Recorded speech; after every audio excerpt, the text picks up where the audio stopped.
అనిరుద్ధ్ గురించి నువ్వేం బెంగపడక అరవిందా.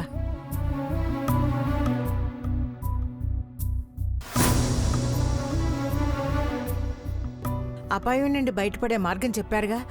పైగా ఆయన వాడి క్షేమం కోరి హోమం కూడా చేస్తానన్నారు.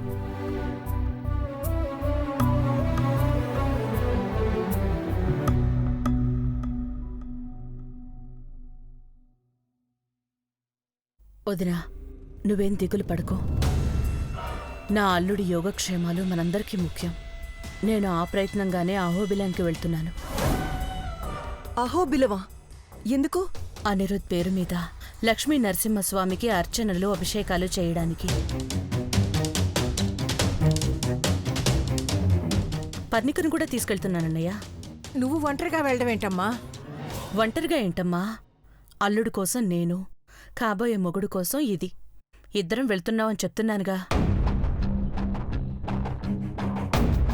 దూర ప్రయాణం, ఇద్దరూ ఆడవాళ్లే వెళ్ళడమేంటమ్మా?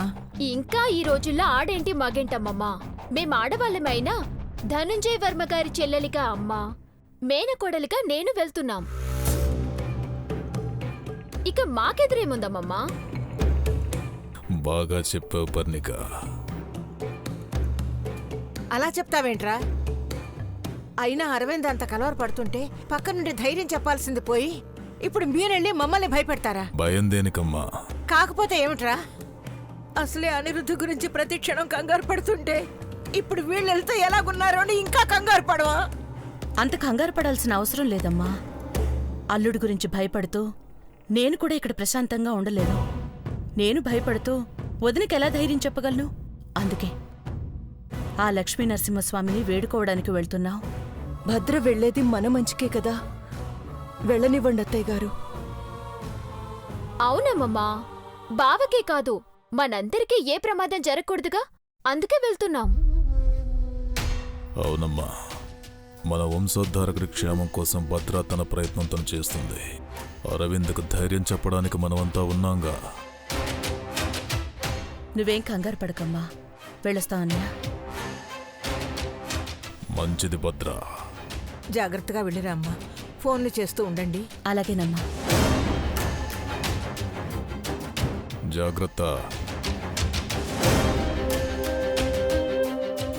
బాయ్ అమ్మమ్మా.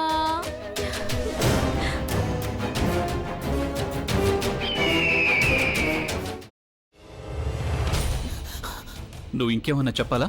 ఇంకేమన్నా అబద్ధం చెప్పాలనుకుంటే చెప్పేయి. నేను చూడాలనుకుంటున్నాను నన్ను మోసం చేయడానికి నువ్వు ఎంత నీచానికి దిగజారగలవు అని. ఎందుకు ఆలియా, ఎందుకు నువ్వు ఇలా చేసావు? నీకు తెలుసు కదా నానమ్మ తర్వాత నీ ఒక్కదానిని కదా నేను పూర్తిగా నమ్మేది. ఏమన్నావు నువ్వు? ఈ మధ్య అన్నిటినీ మర్చిపోతున్నావా? అది చాలు. వాటిలో ఉన్న శక్తి విషయాన్ని గ్రహించి మనకు వివరిస్తాయి.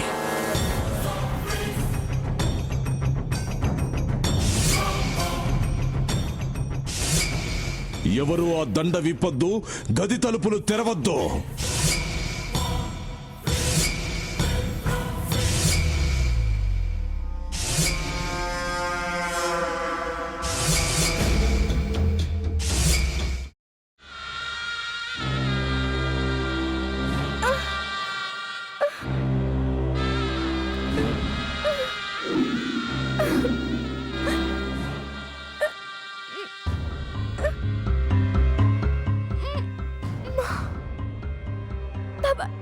వద్దు బాబాయ్, నేను చేయొద్దు బాబాయ్, ప్లీజ్ బాబాయ్. నీకు నిజం తెలిసినప్పుడే నా ఆలోచనలో నువ్వు చచ్చిపోయావు. ప్లీజ్ కొంచెం తినండి. ప్లీజ్. భీమారావు గారు, మీరా? ఇగో మీరా కాదు సక్కుబాయ్. అవును, మీ పనామే లేచిపోయిందని చెప్పి కంప్లైంట్ ఇచ్చినావు కదా. రేయ్, ఆయన కంప్లైంట్ ఇచ్చింది లేచిపోయిందని కాదు, కనిపించడం లేదు అని. అట్లానా? సరే మేడం. ఇడియట్. ఆ వంట మనిషి పేరేంటన్నారు? రత్తాలు మేడం. ఏం పెద్ద మంచి, నీ వంట మంచిని కూడా మేడం అని పిలుస్తావా? రేయ్ హాఫ్ బ్రెయిన్,